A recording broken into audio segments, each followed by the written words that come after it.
Ángeles y demonios, Dan Brown. Capítulo 120, las 11:51. Necrópolis significa literalmente ciudad de los muertos. Lo que había leído Robert Langdon acerca de este lugar no le había preparado para el momento de verlo. El colosal subterráneo estaba lleno de mausoleos semiderruidos, como casitas construidas sobre el suelo de la caverna. El aire olía a muerte. Un laberinto de angostos pasillos serpenteaba entre los monumentos funerarios, en su mayoría construidos de ladrillo con revestimientos de mármol. Al igual que columnas de polvo, incontables pilares de tierra se alzaban, los cuales sostenían un techo de tierra que colgaba a baja altura sobre el siniestro villorrio. La ciudad de los muertos, pensó Langdon, que se sentía atrapado entre el pasmo del erudito y el miedo. Los demás y él se internaron más en los pasadizos. ¿He tomado la decisión equivocada? Chartrand había sido el primero en rendirse al hechizo del camarlengo. Glick y Macri, a instancias del sacerdote, habían accedido a facilitar luz para la búsqueda. Si bien teniendo en cuenta los aplausos que recibirían si salían de allí con vida, sus motivos eran dudosos. Vittoria había sido la menos entusiasta de todos, y Langdon había visto en sus ojos una cautela que cualquiera habría calificado de intuición femenina. Ahora es demasiado tarde, pensó, mientras Vittoria y él seguían a los demás. No podemos volver atrás. La joven guardaba silencio, pero Langdon sabía que estaban pensando lo mismo. 9 minutos no bastan para alejarse del Vaticano si el camarlengo se ha equivocado.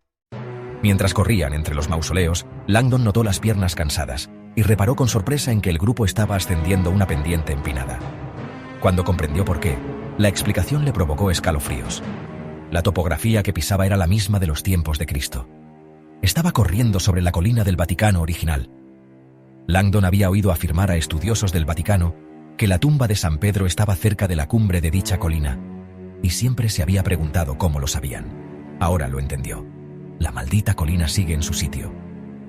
Langdon experimentó la sensación de que estaba atravesando páginas de la historia. Delante, no lejos de él, se hallaba la tumba de San Pedro, la reliquia cristiana. Costaba imaginar que un modesto altar había señalado el emplazamiento de la tumba original. Ya no era así. A medida que aumentaba la preeminencia de San Pedro, se construyeron nuevos altares sobre el antiguo, y ahora el homenaje se alzaba a más de 130 metros sobre el suelo, hasta la cúspide de la cúpula de Miguel Ángel, que se hallaba en línea recta sobre la tumba original. Siguieron ascendiendo por los pasadizos sinuosos. Langdon consultó su reloj. 8 minutos. Empezó a preguntarse si Vittoria y él se reunirían con los cadáveres enterrados en este lugar hasta el fin de los tiempos. ¡Cuidado!, gritó Glick desde atrás. ¡Nidos de serpientes! Langdon los vio a tiempo. Una serie de pequeños huecos aparecían en el sendero. Saltó sobre ellos. Vittoria le imitó, con semblante inquieto. ¿Nidos de serpientes? En realidad, servían para alimentar a los muertos, pero dejémoslo aquí. Acababa de darse cuenta de que los huecos eran tubos de libaciones. Los cristianos primitivos creían en la resurrección de la carne y utilizaban los agujeros para dar de comer a los muertos, literalmente, vertiendo leche y miel en las criptas subterráneas. El camarlengo se sentía débil. Extraía fuerzas de la responsabilidad que sentía para con Dios y los hombres. Casi hemos llegado. Sufría dolores increíbles. La mente puede causar mucho más dolor que el cuerpo. Aún se sentía cansado. Sabía que le quedaba muy poco tiempo, pero era precioso. Yo salvaré tu iglesia, padre, te lo juro. Pese al foco de la cámara, por el cual se sentía agradecido, el camarlengo sostenía en alto la lámpara de aceite. Soy un faro en la oscuridad. Yo soy la luz. El líquido inflamable de la lámpara se agitaba mientras corría, y temió que se derramara y le quemara. Ya había sufrido bastantes quemaduras por una noche. Cuando se acercó a la cumbre de la colina, estaba bañado en sudor y apenas podía respirar, pero al coronar la cima se sintió renacer. Se tambaleó sobre la extensión lisa de tierra que tantas veces había pisado. El sendero terminaba aquí. La necrópolis moría con brusquedad en un muro de tierra. Un diminuto letrero rezaba Mausoleum S, la tomba di San Pietro. Ante él, a la altura de la cintura, había una abertura en la pared. No la anunciaban ni fanfarrias ni placas doradas. Era un simple agujero en el muro, tras el cual había una pequeña gruta y un humilde sarcófago en estado deplorable. El camarlengo escudriñó el hueco y sonrió, agotado. Oyó que los demás se acercaban. Dejó en el suelo la lámpara de aceite y se arrodilló para rezar. Gracias, Dios mío.